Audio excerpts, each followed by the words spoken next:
invite you. I need you to do this again. Just if you were block, I do just. You know, you are going to be talking about your allowances. I need a proposal to Madam Chair to grant yourselves a block dispensation, which will be in place for the next 4 years, so we can discuss that. I've got Councillor Gray and Councillor Shanahan, if that's all right. Picking two there. All those in favour, please. 1, 2, 3. I hope to see all your hands up. Okay, I've got 18 hands up. Thank you very much. Thank you. Sorry for the That's all right. 9.2. We've got a report and a recommendation from Councillor Coyne and seconded by Councillor Graycock. Would you like to speak on this? Well, I hope that everybody's had a chance to read through and to refer back to the relevant pieces of documentation that have been provided to earlier. I think it's probably best for people to put any questions they have rather than say what they have to think about it. And then we can come back at the end if that's acceptable. Through the chair, but the questions will be to Councillor Coyne. Any questions? Councillor Souter. Is Councillor Coyne aware of the process for submitting to NELC for legal advice? Would you like to tell us what the process is? Well, the process is the clerk sends it through to NELC and with any relevant information, and then they answer the questions. But in this case, they haven't answered the questions because it's clearly demonstrated that what our clerk asked of LAUC was not what LAUC asked of NELC. And that somewhere along the line, the whole process of how it should work has been subverted. And my proposals are the means by which we can ascertain what's gone wrong, where it's gone wrong, and we can actually finally get the answer to the resolution that was passed in July, which we still haven't got. Okay. And it is done in such a way that hopefully we minimise all the extra unnecessary work that our clerk has been put to by now not answering the question for whatever reason. Thank you. Any more questions? Councillor Chancellor. Yeah, certainly. Maybe that NELC and LAUC haven't answered the question because it's not within their remit to answer. As a councillor, I received a letter from the returning officer, Ian Fitch, in April 2015, which 2/3 of councillors within Sleaford would have got similar at the same time, and most of the parishes within North Castile. It states quite clearly, whereas the number of persons remaining validly nominated for election as parish councillors for the above-named parish or parish ward is the same as or less than the number of vacancies, take notice that you have been elected to serve as a councillor for the Sleaford Town Council Holding Ward. Everybody will have got a letter similar to that.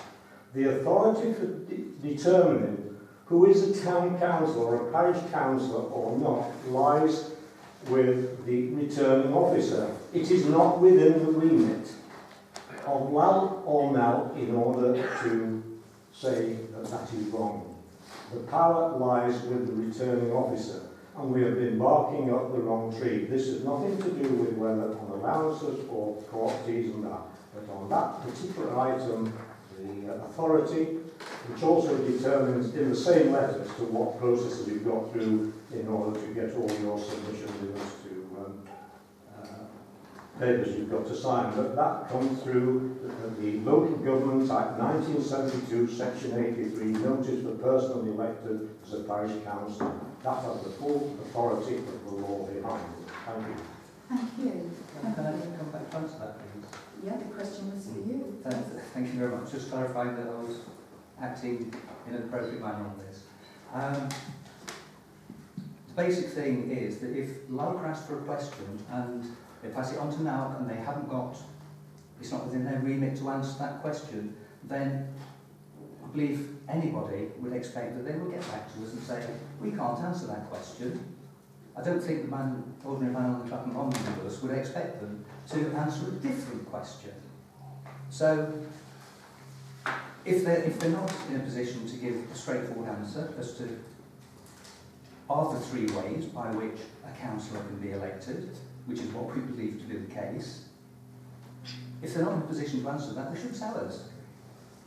I personally got in touch with Lowell on the 5th of July, asking them for that very information. Had no response from them. 14th of July, I forwarded the same email to Lowell. I also pointed out that we were due to be discussing this very matter on the 19th of July. Again, no response. Now, if they can't answer me directly, then any professional organisation should get in touch with me and tell me so.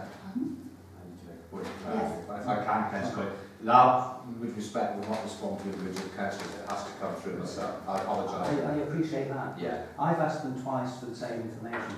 You've asked us our clerk for that same information. And they've ignored it completely and given us an answer to a completely different question. Thank you. Councillor Laura.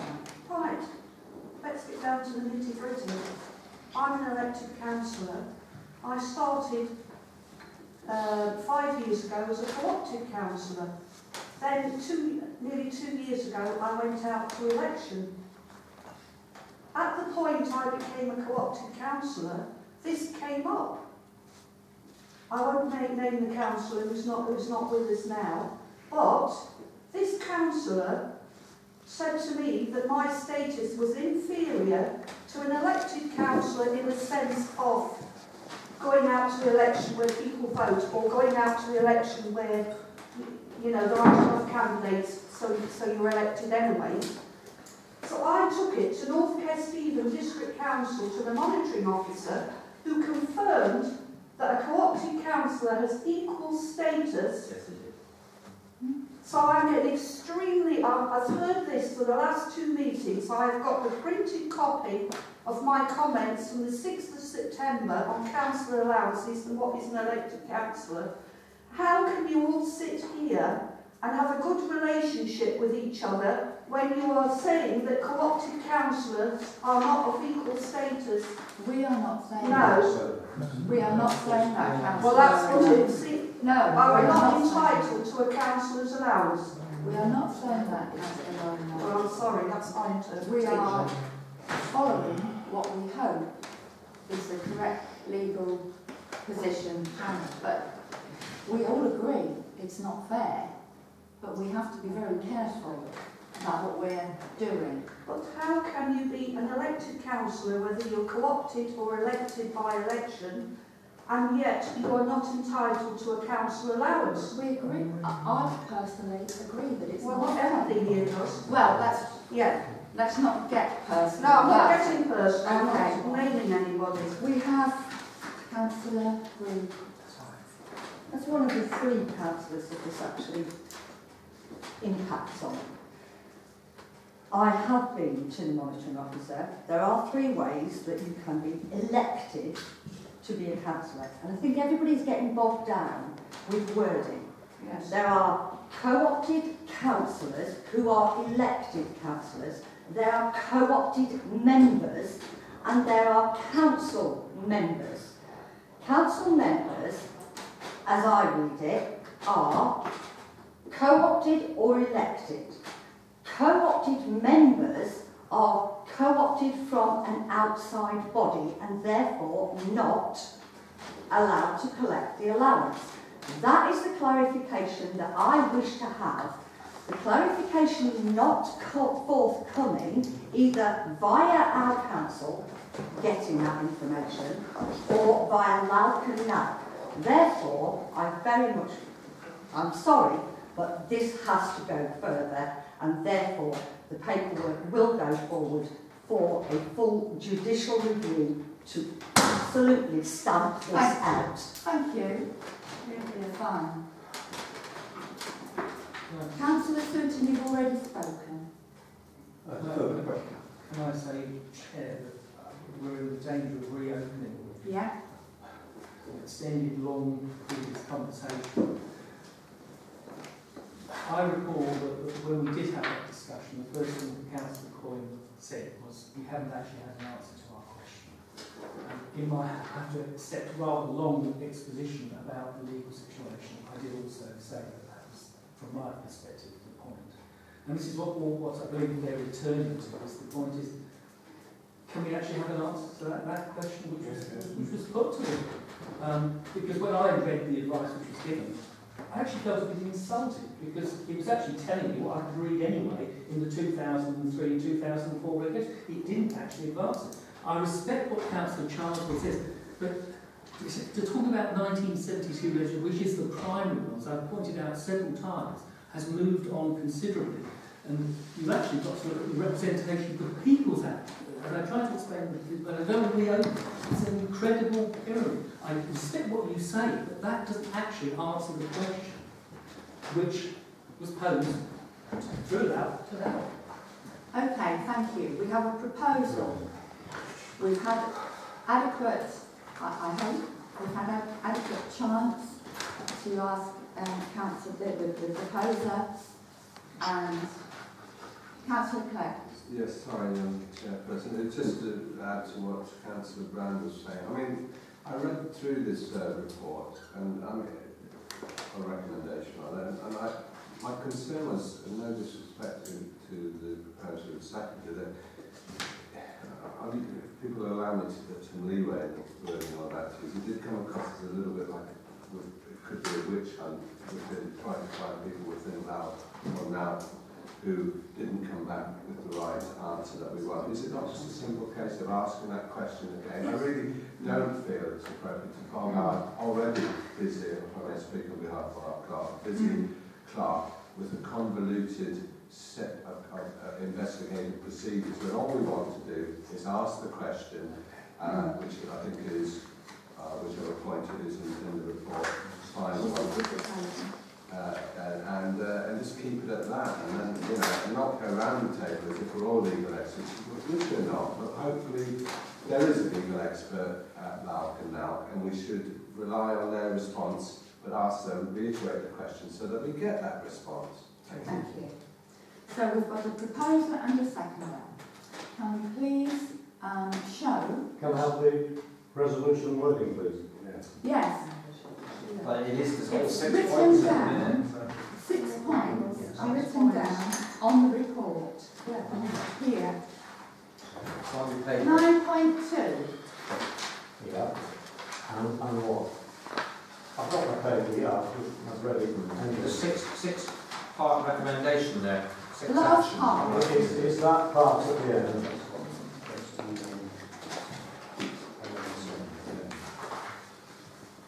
Well, I was going to say... Just a minute. Have we all had chance to read our agenda and notes? Thank you. Councillor Brown. Just following on from Councillor Kedar, I wonder if the proposal sector would accept, in fact, if it's a global amendment, to simply refer back to LALC, to go to LALC, but they actually respond to the specific questions which we wish to ask. I think these are the specific questions, aren't they? No, I think that... Right, let's ask I the don't know whether the proposer and the proposal seconder. would accept it. It's a simple way of... I think the danger is here, and as an investigator of decades' experience, my gut feeling is that somebody has interfered with the process. And there is a reason. And, well, that is I'm saying this is my gut feeling. I'm not making any accusations. I believe that as a council, we need to know who has actually altered the information or the question that's been answered. And we need to know whether it's somebody in LALC, whether it's somebody now, or whether it's somebody outside of either of those two organisations who's responsible for it. Because there could be a case of some form of malpractice or inappropriate behaviour that has led to the situation we now find ourselves in. So it could be, the question, if we take those 6 items now, items 2, 3, 4 and 5 could be answered by one simple piece of information from LALC. So, although it may seem onerous, it isn't all that onerous to actually copy and paste that and submit it to us. So you're saying that you would, I would like to keep the it whole in its thing entirety. as it is? Yes, that's fine. That's fine. So Please ask for a recorded vote because of the seriousness of this we're going to have a situation. recorded Yeah, vote. moving to recommendation. Yeah, that's all there is. Right, Councillor Jackson. Thank you. I couldn't possibly vote for all 6. I would be perfectly happy to vote for 6 on its own. I think if you put it in the other ones, you're doing exactly what you said. You're actually instigating a witch hunt as to who created the problem. And I don't think we should be doing that. All we want to know is surely is the answer to the question. If we have the answer to the question, surely that is enough, isn't it? Can I come back on that, please? We are paying, well, is it something like £1,700 a year for advice? We have to know, as a council, that if we in the future go to them for a piece of advice on any matter at all, that we can rely on it. And I think that it's crucial for the future relationship between this council and LALC and NALC that we know. Has this been altered because somebody's made a mistake, which is fine, we all make mistakes. Which end of the question is it? Is it LALC or NALC? Or has somebody intervened in the process? Okay. And if it's somebody outside, then fair enough, we know we can trust LALC and NALC. Thank you. So the answer is, it's as it stands. This is what Councillor Coyne and Councillor Breeley-Cook have put to us, and this is what we're voting on. So we have the proposer and we have the seconder. Could I propose an amendment? Only with their agreement and It's their proposition, isn't it? Yes. Unless they accept an amendment, no, it just goes to the raw vote. And then, if you want to bring something back at a future meeting, you can do it. Yeah, you have a proposal of 2 councillors, it has to go to a vote. Unless they will not accept, if they're willing to accept an amendment, I'll amend it. But if not, you just have to vote on it. no, Councillor Fernandez and I have no spoken yet. no. Councillor Bruce, Just do like you wish to make an amendment? I'd like to make a statement about it. You based everything on your information from LALC and Are NALC. we talking as the whole council? The council made the decision to suspend allowances to 3 councillors, because that's what we are, councillors. So you decided on the basis of this decision from LALC and NALC, but they haven't answered the questions. So how can you actually sit here and say that you've done everything you can? Because personally, no, I don't think you have. So I don't think, without asking these questions, that you can actually justify legally your decisions. And we do agree that you have the right to put these 6 questions as they are, and without amendment. We're willing to listen to the amendment, any amendment. If Councillor Coyne has said it's for the whole matter, and that's what is being put towards the whole council. All 18 of us are here. So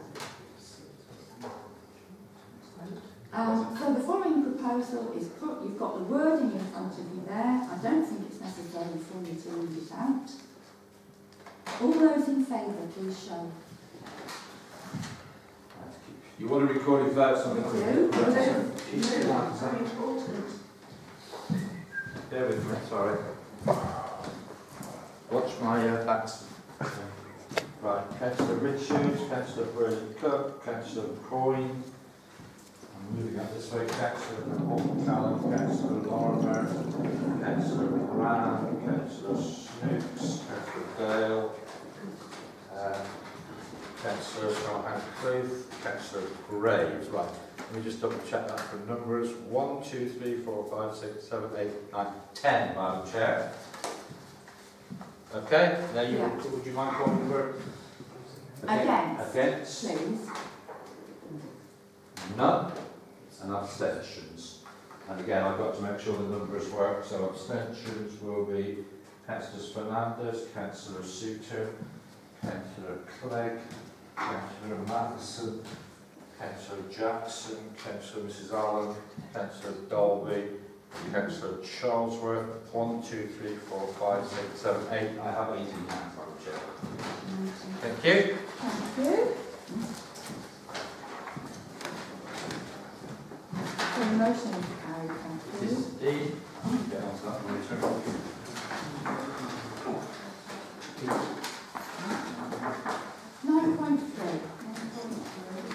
If I can introduce it, and I apologise these things have come in the way they are, when we asked for an independent review, I'm advised to give it to you as soon as it's advised was its timeline.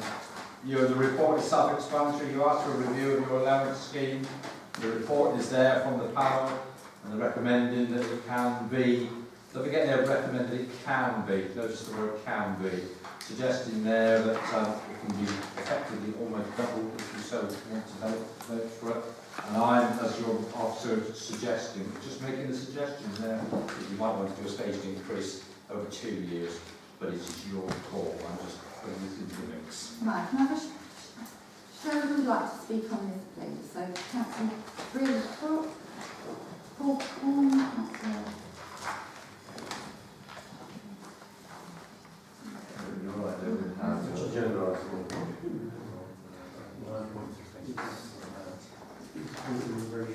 Okay, I've got Councillor Brewer, Paul Coyne, Shannon, Cruz, Jackson, Brand, Souter, Lorimer, and Craig. Anyone else have their hand up? All right then. Councillor Brewer. I'd ask that this is deferred, because I don't think it's, I don't think this is the time. I think until such time as the other allowance issue is settled, I think it's very detrimental to ask 3 councillors to vote on this issue. You're therefore effectively denying us the right